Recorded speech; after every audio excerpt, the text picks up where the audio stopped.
I, like many of you, had significant influences on me when I was a boy, a young man, in my formative years. And I distinctly remember two teachers that I had, God rest their souls. I know one of them has left this life, I'm not sure about the other one, Mr. Vinoy and Mr. Halligan. Both of them said something when I was a young man that I remembered, I retained, and it made me feel like something big was going on. And what they said was, I may not agree with what you are saying, but I will defend to the death your right to say it.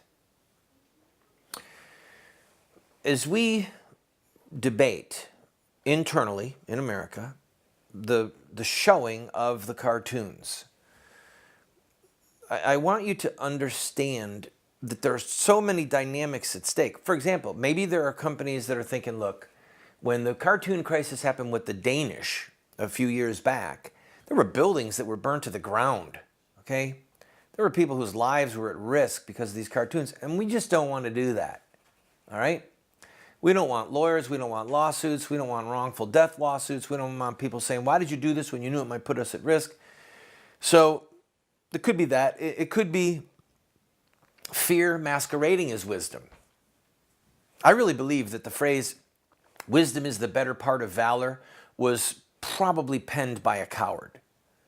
Somebody who wanted to justify their flight from battle and their flight from duty in the framework of prudence and wisdom. It has just a very Machiavellian ring to me. But that aside, it may be a desire to be polite. It may be just flat out fear. Hey, I saw what happened to these people who did this. They had to go into hiding, and I don't want to live in hiding, and so I'm not going to do it. Whatever it is, we are going to have to continue this debate and continue this dialogue internally, all right? But what we have to grasp, and what is slowly happening, is that these attacks are inherent to Islam, all right? You can't get more inherent to, say, fasting and prayer than our Lord Jesus, okay? You can't get more inherent to 40 days in the wilderness where he fasted and he prayed and he was tempted by the devil. It's inherent to Christianity to fast and pray because it starts with the life of Jesus himself. You can't get more inherent to Islam than something that Muhammad himself did and said, all right? It's inherent to the religion.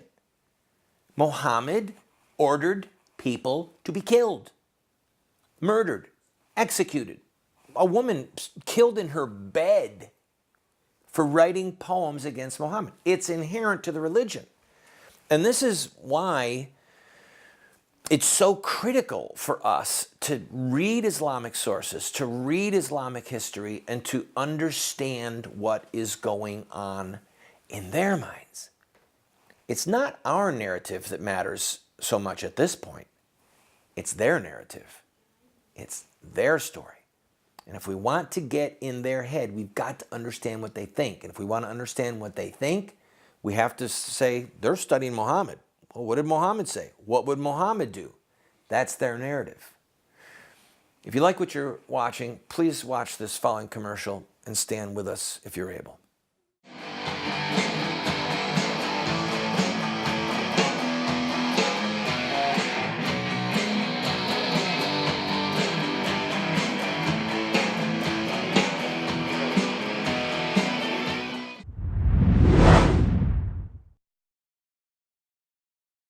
Hello, friend.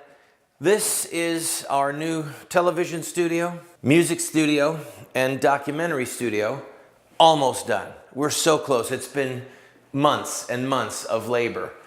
Volunteer labor, labor done really inexpensively, people pitching in, bringing lumber that we cut literally from another state. We are excited to use this place for God's kingdom, for truth, for justice, for the fight for innocent lives. And if you believe in this show, it takes something like this to do it. We actually have to have a facility. We have to have the right tools, the right weapons to wage philosophical and theological and cultural and political war. So if you're blessed by this show, I'm asking you to go to our website right now and make as large a contribution as you can so we can buy the equipment that we need to finish this project. Thank you.